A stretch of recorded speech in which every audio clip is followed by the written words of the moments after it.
So as far as the two main parties are concerned, after the NDC's National Delegates Congress on Saturday, we now know the full complement of their national executives going into the 2024 elections. And you can't help it but begin to do a matchup, a face-to-face matchup of who is going to be facing who in which position. And that's exactly what we're going to be doing tonight here on PM Express. Who has the upper hand that in this clash of party executives? The NPP did theirs first. They filled all their national positions. The NDC did theirs over the weekend. Now we know who is going to match who in this battle to win 2024. And that's exactly what we're going to do today.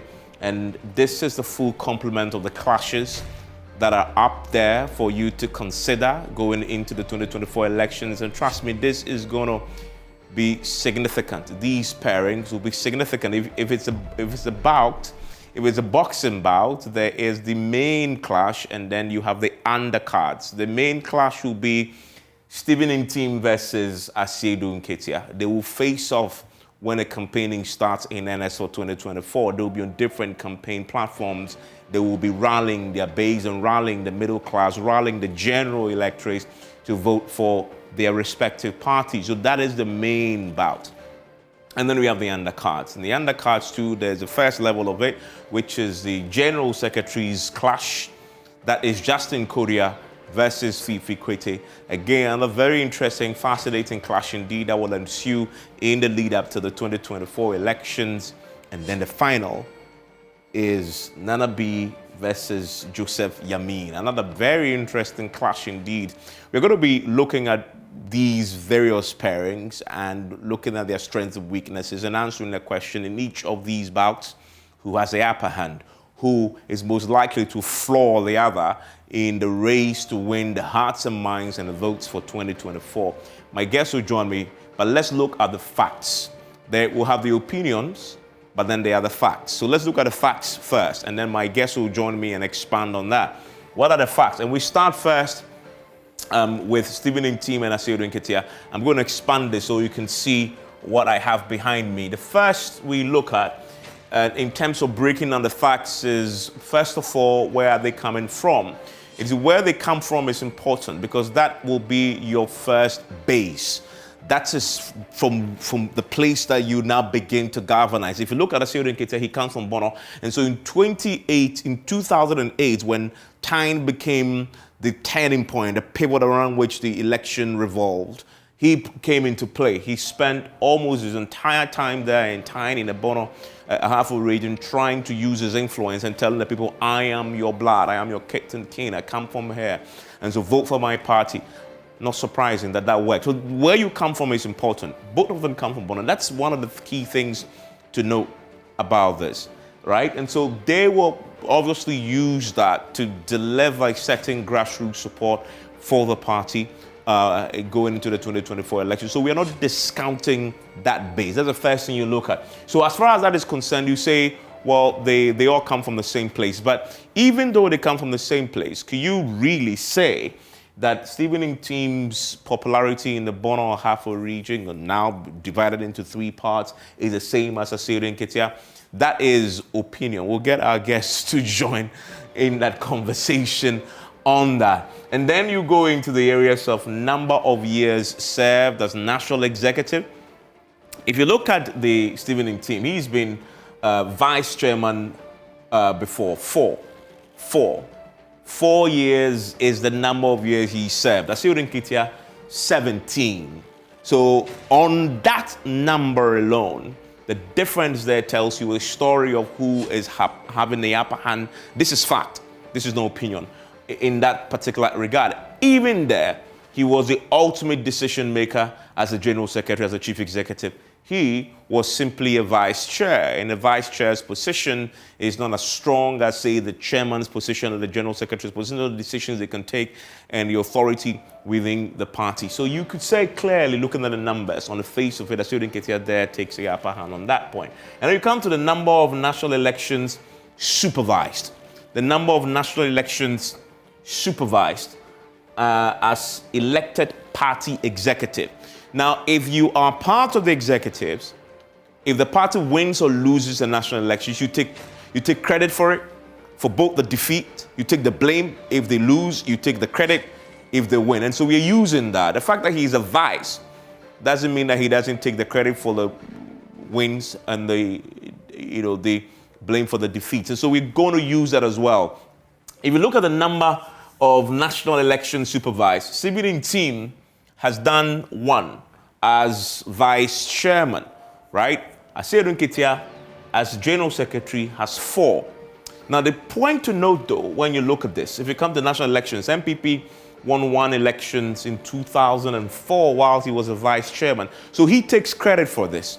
That elections is under President Kufuor. That was when they were coming from that significant victory in 2000. They lost votes a bit, but they won the election. So that is something that he will hold as one of his lessons and advantages going into this in terms of ability to ride on that experience. Yes, he wasn't the main man, but he was a vice to take credit for it. But Aseedun Ketia comes in with having won 2 national elections. One, a nail-biting contest in 2008, where his own constituency of Tyne became a key decider there. And then in 2012 also, just months after we experienced that very tragic news of the president passing, he managed as a general secretary to galvanize his party and support John Mahama to prosecute a campaign that elected him. You don't discount that. That is a significant big win for him, and that will give him a significant advantage in this. However, as I said, you take the blame also for the defeat. He was the same person who, as a general secretary, chief executive, supervised the biggest catastrophic defeat any party has experienced yet in our fourth Republican political history in 2016. That is a big blot for him as a general secretary, as a chief executive of the party, because this was a disastrous outing. We've never seen that margin of defeat before. So Aseedun Ketia definitely has a major negative there. And then again, 2020, another defeat, right? However, he gained significant votes, near 10 parliament to the hang parliament, nearly won that, nearly flipped it.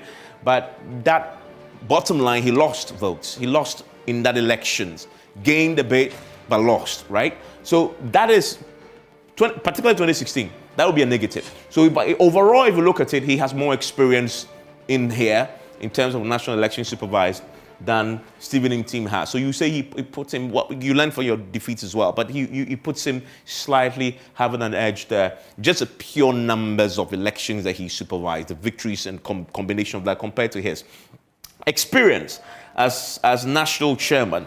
And that's the key thing, right? Both of them have no experience in doing this job as national chairman. He just came in as well. General secretary ascending to that position. Their 2 positions are clearly different. What you do as a general secretary is different from what you do as a national chairman. So very experienced with the general secretary, but no experience as national chairman. We'll see how he manages that. Now he takes ultimate responsibility. You listen to him in his leaked tape, and he says, well, our collation system crashed. Yeah, I mean, then he makes the point in there that, yeah, the people report to me as a general secretary, but if you listen to him, actually, he was implying that the national chairman who he defeated, Samofo Sampofo, takes ultimate responsibility for ultimately making the decision on appointments of who handles the IT system that crashed. If that is the case, if taking his own logic, then we'll see how his experience as a chair in the 2024 elections pans out. That will apply to Stephen Team as well. And if you come to the national elections, I want to show you this. In terms of the party's own internal elections, Aseedun Ketia stands head and shoulder above Stephen Team. He's contested national internal party elections. I mean, this is not national, internal party elections. He's contested 4 times, won all. In 2022, he won that as well, which is what we just saw over the weekend. So that tells you he's won 5. He's never lost an internal party contest. 5 of them, straight victories. If you go to Stephen Team, he's lost 4 and won 2. One as vice chair, and then he won it recently. So if you look at this, 4 defeats compared to his straight wins, internal party elections is a measure. This is a measure of your popularity within the party, right? And so you can clearly say, Aseedun Ketia is far more popular in the NDC than Stephen Team is in the NPP. These are pure facts on the basis of the number of victories and losses that both of them have secured. And so there you say, reasonably, you give Asiru Nketiah a certain advantage there, right? These are pure facts. Let's come to Fifi Kwete and Justin Kodia. Again, facts. Fact is, both of them come from the party's respective strongholds. And that for me is key. We are going into an election in 2024 where strongholds will play a pivotal role in the outcome. We've always told you here on your election headquarters that the NDC in a vote, anytime they fall in the 80% from the voter region, they lose the national elections. If they are closer to the 90% and above, closer to 100% vote turnout and voting for them, they win the national elections. And so they need to pull back a bit of their numbers towards their end. In Ashanti region, anytime the NPP has fallen below 70, 75 and below, they lost the national elections. They need 76 plus to always win the national elections. Check the numbers. And then you see that's why they've also gone for him, because you need somebody who can galvanize. But can he? So that's for me, that's one of the very interesting facts, that both general secretaries come from the party's respective strongholds, because it will play a key role in who wins in the 2024 elections. And they come to party positions held. Don't underestimate him. Don't judge the book by this cover. Justin Kodia is a formidable force, because in Ashanti region, he was here the last time I spoke to him after he won. He was Ashanti regional campaign team in 2008, so he's paid his due then. Yes, the party eventually lost, but he paid his due then. Deputy Ashanti regional youth organizer in 2010, right? Again, he paid his due there. And if you look at Fifi Kwete, propaganda secretary, powerful testament there to what he brought to bear with, of course, the setting the record straight. And so if you look at this, considering the output he gave to the party in 2008, galvanizing the base, helping the youth win in 2008, that very close contest that went to almost the third round, he takes a lot of credit for it. When I spoke to him yesterday on the same show, he takes a lot of credit for it. And then you look at Justin Kodia, he has no experience yet, right? This is his first. But he will tell you that in the Ashanti region, at the grassroots mobilization, Ashanti region as the regional youth organizer, in 2016, he mobilized. And Ashanti region came out in its numbers to vote for the NPP. No wonder they secured the biggest margin of victory yet in the national elections. He will take credit for it. So when you put both of them side by side, there's very little to separate them in this area. And then you come to the final one, before I bring my guests in, Henry Nana Boakye and Joseph Yamin. He comes from Ashanti. But part of him also from the Upper West region. So stronghold again. He was Ashanti regional minister once, at that helm as a deputy. So clearly, roots, Ashanti region, again, is going to be important.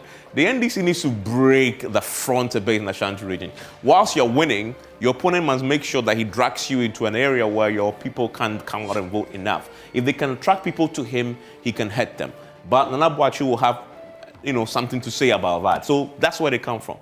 Party positions held. Member of the Ashanti Regional Campaign Team 2016, he takes credit for that significant margin of victory then, because that's a formidable, credit on the CV as well. National Youth Organizer 2018 and National Organizer 2022. This is one of those areas you say that he has an upper hand over him in there, because that rise is meteoric, right? From National Youth Organizer 2018 to National Organizer 2022, coming from the Ashanti region, doing his bit there. The party delegates recognizes his output and his benefit for the party and rewarded him. He lost the last time he tried this in the Ashanti region in 2018. So Joseph Yamin comes to this. When you look at the positions held and ability to be popular and get the party on your side in that region of interest, Nana Boakye is head and shoulder over him. And then you come to the number of national elections supervised, right? He will tell you that he supervised the 2020 elections.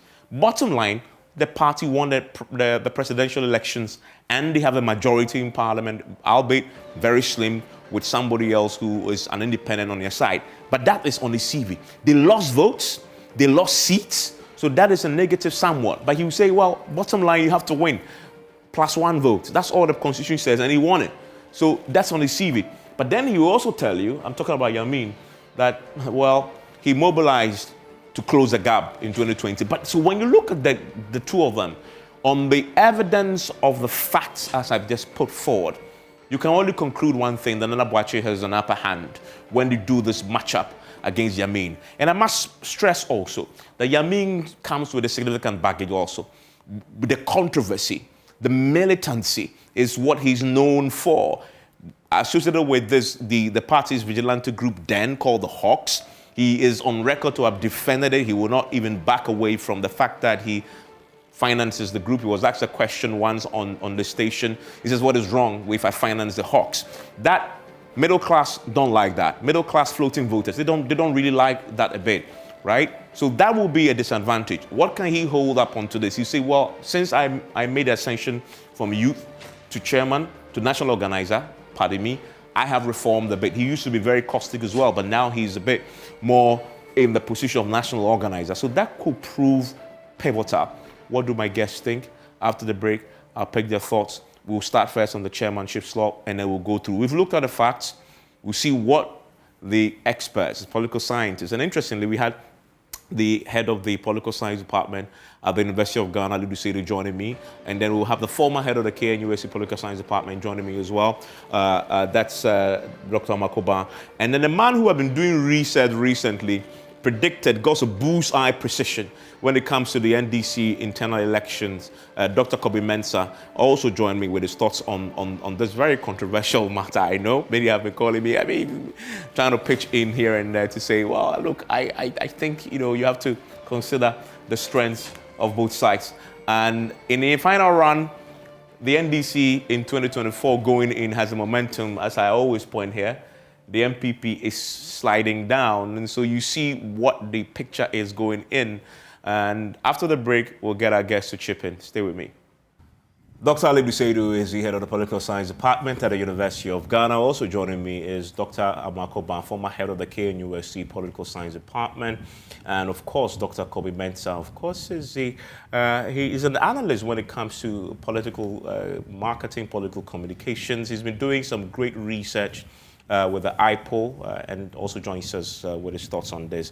Dr. Alidu Seidu, let me start with you. Let's start first with the chairmanship matchup. You have the general secretary, we have the Johnson Asiudin Ketia. We should call him the general secretary. We have to get used to calling him the chairman of the party. We have Asiudin Ketia as against Stephen Ntim. What's your verdict on who has the upper hand? I'll go for Johnson Asiudin Ketia. One, based on an earlier analysis that you have made, but two, if you look at the elections that they have all won, Stephen Ntim, as the first vice chair, helped his party to win the 2004 elections. In 2004, NPP was in government, and they had just finished their first term. And you know that in Ghana, usually the voter apathy, the disillusionment, and all those things come when you are wrapping up your second term. So technically, NDC was NPP still had a goodwill, having finished their first term, and then they were going for the second term, which ended in 2008. And if you look at but even the vice chairmanship position at that particular point in time wasn't administratively robust compared to the position of a general secretary of a party. So Asiudin Ketia won his first election as the chief administrative officer of the NDC, but also from an opposition. They were fighting in 2008, they were fighting the incumbent government. And to him to have been able to help the party as the general secretary to win that particular election suggested a huge experience and commitment and a whole lot of tasks. If you move beyond that, Asiudin Ketia has won 2 elections and has lost 2 elections. So it adds up to his credibility of lesson drawing and lesson learning and how it feels to fight for power in opposition and how it feels to fight for power in government. So that one is also an added advantage. If you move beyond that, Asiudin Ketia has an extra experience as in being part of the legislature, he has run and campaigned as an MP. And in Ghana, to be able to win an MP position is not easy. He has run and campaigned and won parliamentary seats and have served in parliament. And he knows the parliamentary behavior and protocol and how to touch base with members of parliament when you want to win them to your side. That is an added advantage. He has been in government before as a minister, and that one is also an extra advantage in serving and formulating policies and implementing them as a member of the executive arm of government. So when you add this extra experience that General has, besides just managing a political party, it moves him an inch higher than in team. And in team, yes, he has been the first vice chairman, but he has never like competitively prosecute a campaign to win an elections, apart from the 2004. As a general secretary, you hold the administrative role and the major decisions in the political party are implemented by your outfit. And to be able to do that for 17 consecutive years shows a remarkable achievement. So when you pitch them one-on-one, in terms of experience, I think General Asiedu Nketia edges a little bit over 17 in this particular case. Okay, and let's bring in Dr. Makoba. Doctor, considering that the ultimate aim of politics and party politics is to win power, and Asiedu Nketia has the biggest blot in that sort of record because of the 2016 outcome, the biggest margin of defeat in Fourth Republican history, would you agree?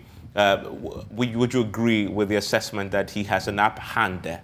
We lost him? Okay, we'll get him back. But let me throw that question to, Dr. Kobe Mensah, whilst I wait for Amakoba to rejoin us on the Zoom. Kobe Mensah, what do you say about that? Do you agree that Asiedu Nketia, as a chairman, has an upper hand when it comes to Stephen Team's NPP's chair? Absolutely. I mean, to win an election, let me say that obviously many things have been said by yourself and then, of course, by Alidu. But to win an election, you need to manage certain coalitions of interest. For example, first of all, you want to look at how that particular, chairman has an absolute control over the contestants in the political party. Obviously, you're going to have, some, people contesting as flag bearer.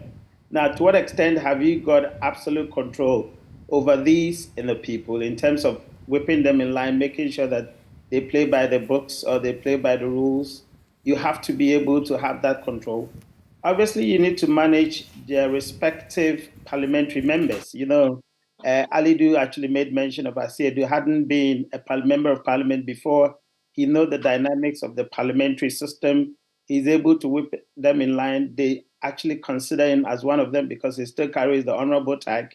And so that particular audience or that particular coalition is very crucial. How do you keep tabs on them? Again, you need to make sure that you can energize your base. Obviously, having actually been a member of parliament before, it means that he has a certain constituency that he has access to. And of course, you made mention of his close, affinity with China, of course, with Bono, where he comes from. Very, very important. Again, you also have to be dealing with political and electoral, regulatory institutions and other, players like the media, the Electoral Commission, so many other, institutions and regulatory bodies that you have to actually, be dealing with them. And then, of course, you need to be presenting your respective candidates to the people, i.e. the voters.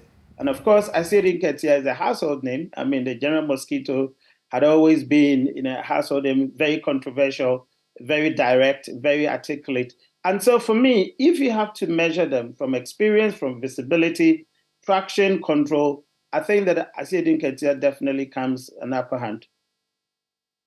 So the two agreeing there on the subject of, I wanted to bring in Amakoba, but unfortunately we've lost him. So let's see when we get him back. So on the subject of Asiedu Nketia versus in team, both of you agree. Let's quickly isolate one aspect of both of them. In terms of the sheer experience, I think the evidence is overwhelming. I mean, facts are facts. President Ketia has run all along and has done it. But in terms of, Mr. Aludu said, in terms of appeal to the general, population of voters, not only within the party, beyond the party, in terms of general population of voters, who do you think has the upper hand? Because remember, that it will come down to both of them will have to go out and campaign, right? They will have to go out and campaign for their various parties 2024. If Asier Nketia is on a campaign platform and is going from home to home and traveling across the country, campaigning, trying to win hearts and minds, and in team steps out there to do the same, which of these two? And I want to move beyond the party's core election base that we've known. I want to move to and talk about the middle class floating voters who decide the elections, right? Those in the middle who sway the election to and fro. In encountering these two gentlemen, which of these two gentlemen will do best in winning the hearts and minds of floating voters at the end of the day? So, General Asier Nketia is charismatic. He has that appeal with the grassroots, and even people outside his party, both NDC, PNC, and all the other political parties like him. He has a very high, good sense of humor, and he can make people laugh, and he's very easy gelling with people, starting conversations with people, and those attitudes. So he is not only a household name, people know him, even people from the NPP are very good friends, the crack Joes and all those things. So he can connect very easily with the grassroots. He has that charisma and appeal to pull people towards him. And also he is also very sharp when it comes to making clear argument in a very precise and concise manner, and very, very tough-talking, fearless individual. So when it comes to connecting with the grassroots, I think he will have an advantage over 17. Then the other second layer of voters is usually the business class, highly elitist, middle class people who are largely tagged as majority of them being part of the floating voters. Maybe the appeal may be different at that particular level, simply because those group of people do not just look at the sense of humor and your ability to communicate well and your ability to be free. They are people who have businesses, control businesses, look at political parties that create the enabling environment for their businesses to triumph, look at or assess political party appeal based on the ideology of the political party and how serious they think the political party is in terms of dealing with the economy and providing the enabling environment, like I've mentioned, for their business to triumph. So when it comes to that particular level, it is very difficult to be able to assess how they feel, especially at the level of the individual. What they may look at is the collective party policy or party decisions and party efforts to make their businesses triumph, to create the general peace and security that they love, to get their businesses going. You look at the ideological position of the political parties and how that aligns with their business interests. So at this particular level, it may be very difficult to explain how General will gel with that group of people. But when you look at Stephen Tim as a character and his demeanor, he's not as sharp and as humorous as General Asier Nketia is, and people hardly even know his name except that he has been a serial contestant to win the general chairmanship position of his political party, and a lot of people may not even recognize his name until the time that he won their chairmanship position.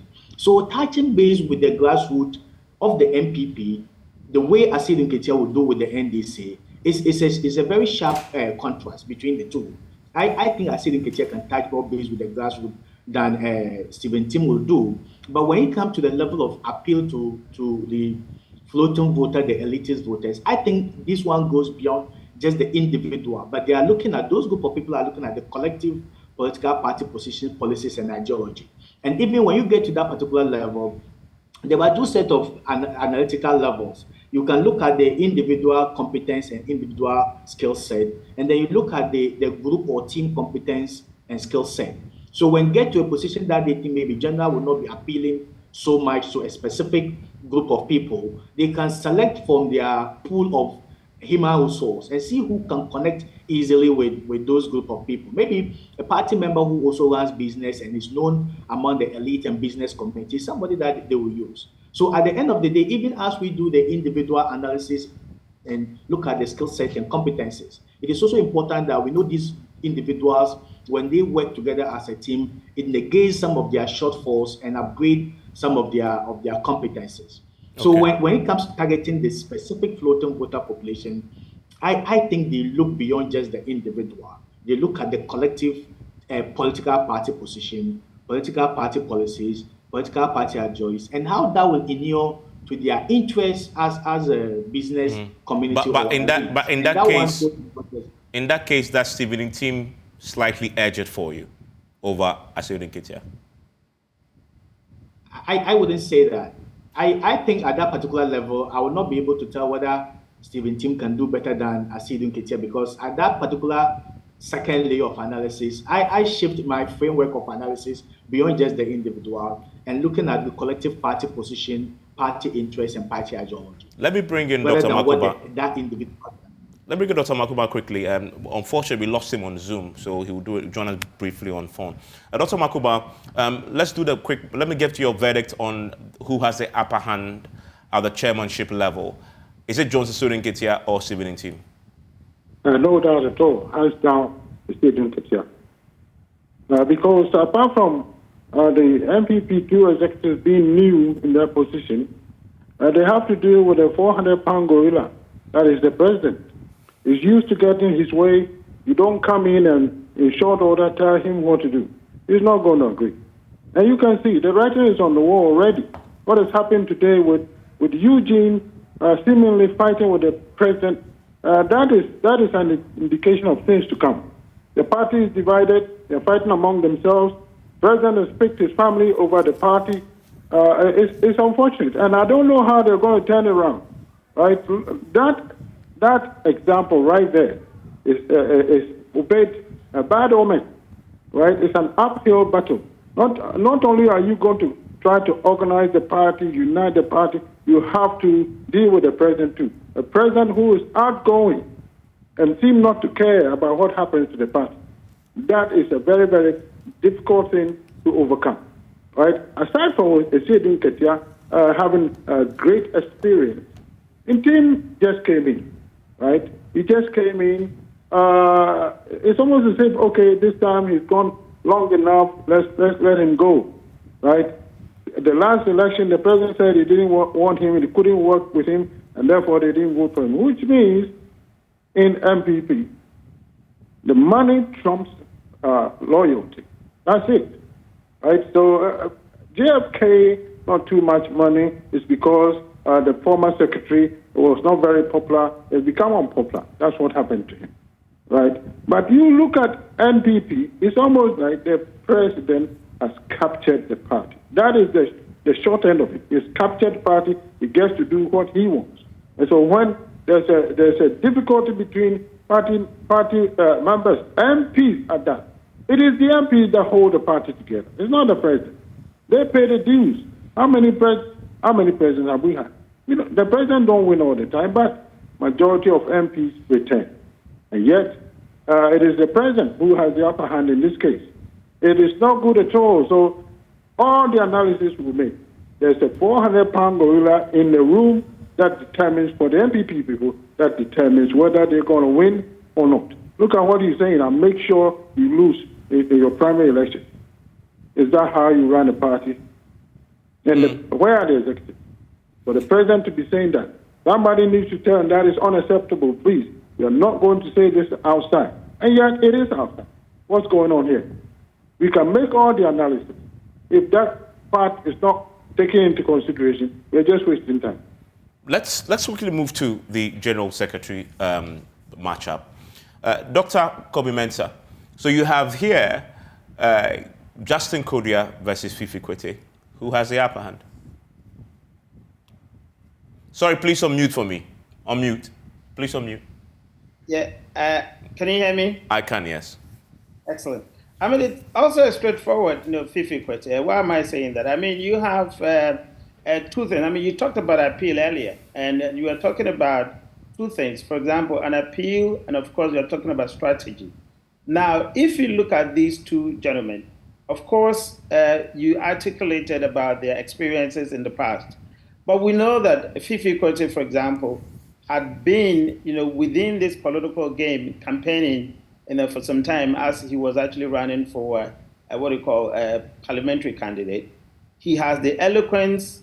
He has the, what do you call, perhaps you may question the temperament, but of course, he had been one strategic person, especially when he was doing this, setting the record straight, etc.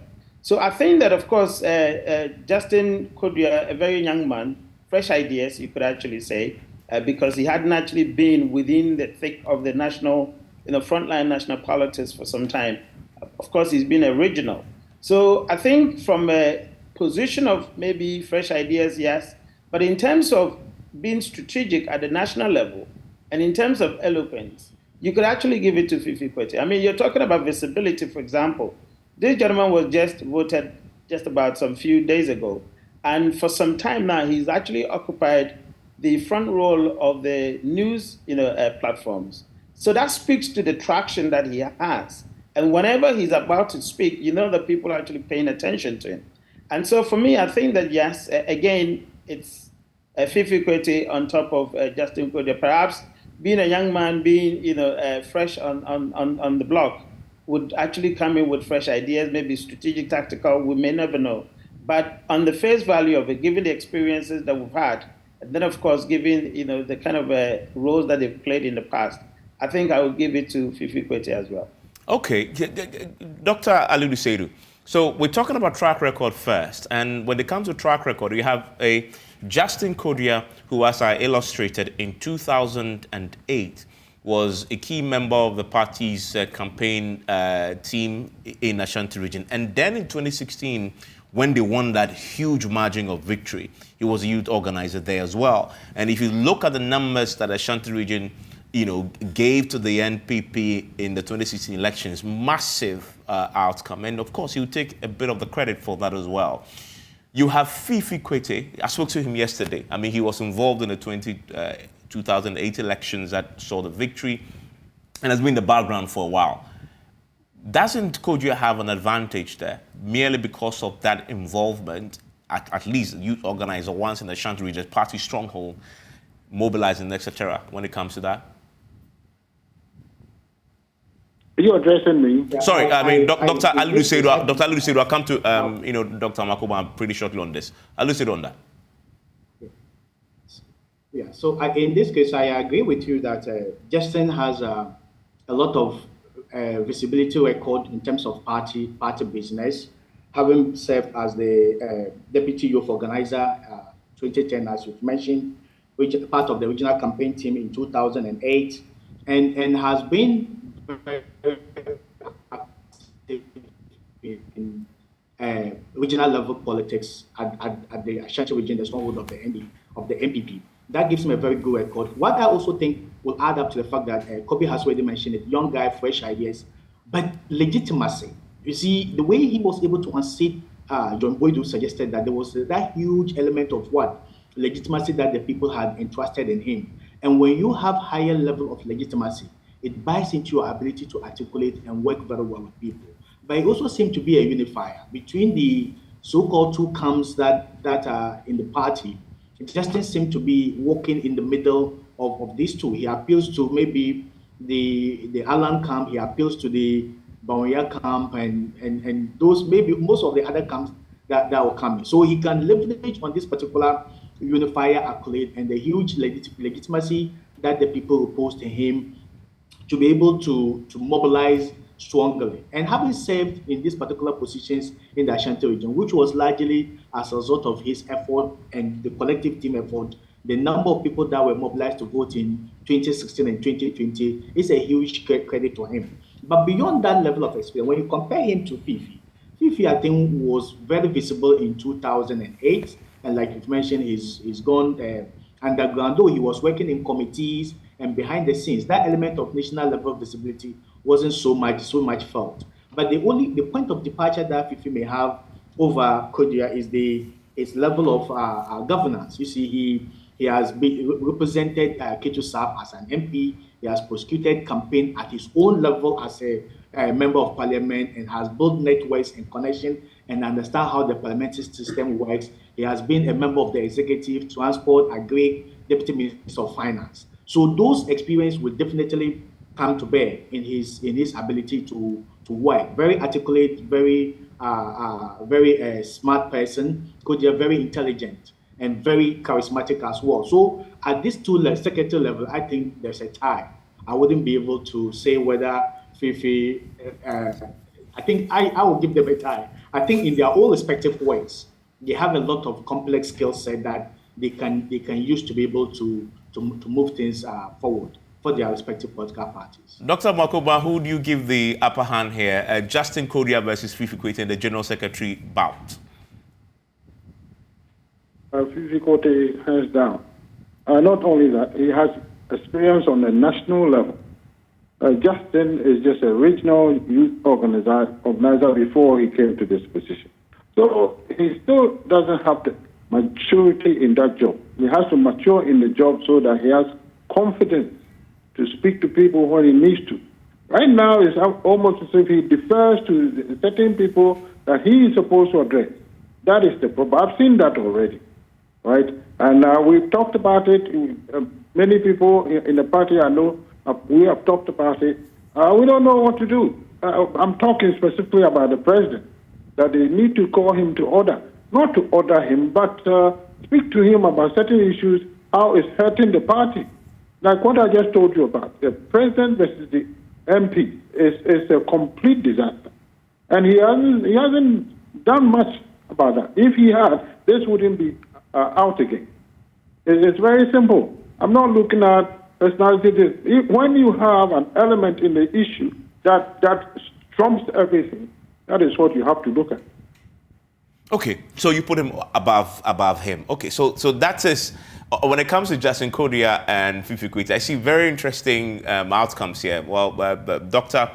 Kobe Mensah puts Fifi Kwete ahead. Dr. Makoma puts Fifi Kwete ahead as well. But we have Alidu Sedu who says this is going to be a close one. Let's do the last one. And again, I want to start with you, Dr. Makoma, because you are in the Ashanti region. This is the national organizer face-off between Nana B and Joseph Yamin. They both trace their roots from that region. Yamin was once, the regional minister in that region. Where do you think? Who would you think will come out on top when they go out there to sort of place their, experience on the line to campaign for the party? Who wins this? I'll say Jamin wins because he was a popular regional deputy minister. People here know him. NDC people like him. Nana B, on the other hand, was the president's man. It was a team. Nana B and Freddie Blay and the other secretary was a team. Now, when the president becomes unpopular, you become unpopular. That is the problem that he has to overcome. And for now, I still see that as a handicap. That's the thing. The NDC candidates, they have a fresh start. And because of this, they are going to have a good handle on the whole thing. The NPP candidates are not going to have it that easy. Because they are new, they are young, the team is not very known. How do you look what happened? This fight, the MPs talked. This is inside information. They talked to him, but from what I've heard, he was not able to really manage the situation the way it should be managed. And so I look all of the moment you bring the president in, everything falls apart. But I know you've put the president at the center of all the analysis, but remember that the president becomes lame duck very soon. He is not going to be on the scene. His power is going to be literally down to zero because somebody else will take over. Before then, what he has threatened, I'll make sure you lose your seat. That is the caveat everybody should pay attention to. How is he going to do that? He is the president now. And the flag bearer is also at his mercy. If he messes up or things don't go well, nobody goes anywhere. That's the problem. If it's going to work, we should see some signs right now already that things are going to change. It's getting worse. That's what I'm saying. But you have to factor in the fact that the president's face will not be on the ballot for the NPP in the 2020 election. So that is why it's even more dangerous. If he was going to be voted for, then he'll be a bit careful. He'll play game with his team, with his party. Now he talks as if he's an outsider. He's going out, right? What he said, those people, the village that he didn't want to build the road, look at that. If you vote for me, fine. If you don't, I don't care. Who says that? That's the problem. Okay. Nobody ever says that. Thinking about the welfare of his own party. It is almost as if he doesn't care what happens to the party. It's still going on today. Yeah. You think? Let me quickly bring in Dr. Kobe Mensah. Dr. Kobe Mensah, definitely, Yamin has a challenge, as you know, when it comes to appeal to that core floating voter base because of how militant and combatant he's been in the past, association with the Hawks, etc. And of course, you have Nana B also, who started off also very strong, in terms of his arguments on radio, etc. Who wins this? You see, I think it was good for us to put it in context. I mean, of course, you're talking about speaking to the voters, but of course, voters have to be segmented. You have to actually look at the voters in different parts. And there is something that we have to be very clear context, in terms of control, which Dr. Makuba actually talked about, in terms of control, and of course in terms of traction, because you've got to be able to align your internal party organization, the members of parliament, obviously the contestants, those who are actually contestants for various political positions, especially the flag bearership. My sense is that this flag bearership, especially from the NPP camp, is going to be very, very difficult. And I'm not sure whether, for example, Nana B would have the strength, it needs to control, the party when one side wins, whether Alan Tremantin wins or Bawumia wins. You're going to have a very serious cracks within the political party. Whether they have, and I'm saying that Nana B and the other Joseph Yamin, exactly, whether they have the control that they could. In order to control these figures, it will be very difficult. On the other hand, Yamin doesn't have that particular problem that the NPP team has, which of course Dr. Makuba has spoken extensively about. Yamin almost is sort of aligned with the eventual candidate that's going to come out, and so controlling the party will be very easy. And then of course presenting. Don't forget, he's not the one on the ballot. He's going to present somebody. And so they will be strategic in the kind of presentation they do, which constituency, which voters category they present.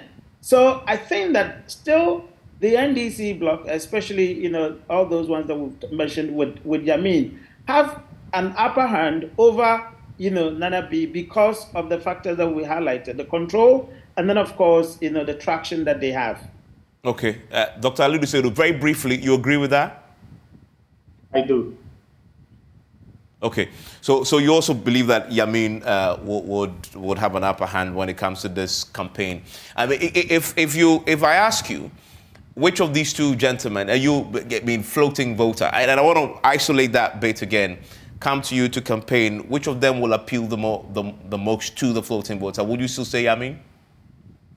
So I in this case, I've already spoken earlier. I said in a case like that, you're looking at the party's policies beyond that. People will not just look at the person who is coming. Yeah. But that plays a role, is it not? I mean, because for the floating voter, yes, you will look at that. But now because our parameters is the individual selling the message, who will do better appealing to the floating voter in selling respective party messages when they approach the floating voter? Yamin or Nana B?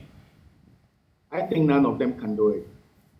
Okay, that's an interesting view. Because one, the level of attraction and messaging and how these two individuals have carried themselves in the past may not necessarily attract them to the floating voters, especially with the message that you're supposed to take to them. And that is why I said that the individual analysis will work better when you look at it from a team perspective. And as political parties, when you are sending a message, when you are selling a message to a specific category of voter population, there are people within your party that you think will package that message. And when you ask me to pick somebody from these two political parties with these two individuals to go to a floating voter, I would never choose Yamin, or I wouldn't choose. And then Nabi as well. Anyway, very So I interesting. don't think they do it. And I know this this is a debate we'll have until December 7, 2024, and then the electorate will decide which of these two sets delivered the biggest punch. Of course, once we know the flag bearers and who else emerges as that for the NPP and NDC as well, they would obviously be the arrowheads. All these gentlemen we've talked about will just be in the supporting cast, but a very important supporting cast indeed. And they will have to hold their own mettle and stand their own ground in their own areas of influence. This debate will not end. Enjoy the rest of your evening.